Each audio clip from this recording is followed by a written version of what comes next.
And we've already addressed the Kirk Cousins side of things, especially in our last episode. I'll link that clip for you in the description. But Kirk Cousins has struggled, and now this is 4 games in a row where he hasn't had a passing touchdown. And in that 4-game slump, he's passed for 0 touchdown passes and 8 interceptions. Like I've said, post Achilles surgery, he was okay to start, but since maybe the turn of November, it's been anything but for Kirk Cousins. And for Cousins, the zip isn't there, especially driving off the back foot. I'm seeing a lot of flutter balls, a lot of lame ducks out there, and just the accuracy. I mean, look at the pass going to Kyle Pitts. It's significantly off target, and yes, it's a great play with the one-handed interception, but the accuracy was something that was Kirk Cousins' calling card. He takes a 3-step drop back, and the ball is out quick, on time, pinpoint pass. The calls for Michael Penix are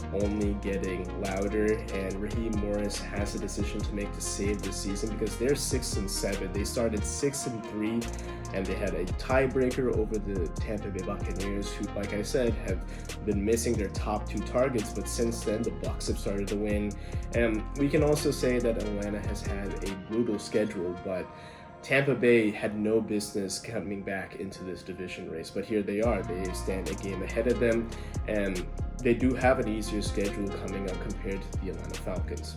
Atlanta thought bringing Kirk Cousins into their system would be kind of like a Tom Brady move for the Tampa Bay Buccaneers in 2020, where Tampa was looking for a signal caller and they gave up on Jameis Winston, but they had a really talented core. They just needed somebody to pilot this offense, and with Kirk Cousins in there kind of doing their own rendition of the Tampa Bay Buccaneers, that was a possible outlet. But with the Achilles injury and drafting Michael Penix Jr. kind of reminds me of how Carson Wentz ended his last season in Philadelphia.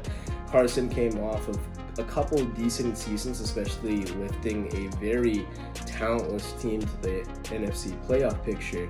But with drafting Jalen Hurts, it just felt like Carson had to look over his shoulder, and every throw was under a microscope. And we're seeing that again with the Atlanta Falcons, where Michael Penix Jr., while is a project, kind of a raw prospect, that decision might be proving to be their doom, where Kirk is looking over his shoulder and he's really forcing things where they don't have to be, and it's only a matter of time until they eventually do have to look and turn the page on Kirk Cousins and look at the quarterback of the future in Atlanta with Michael Penix Jr.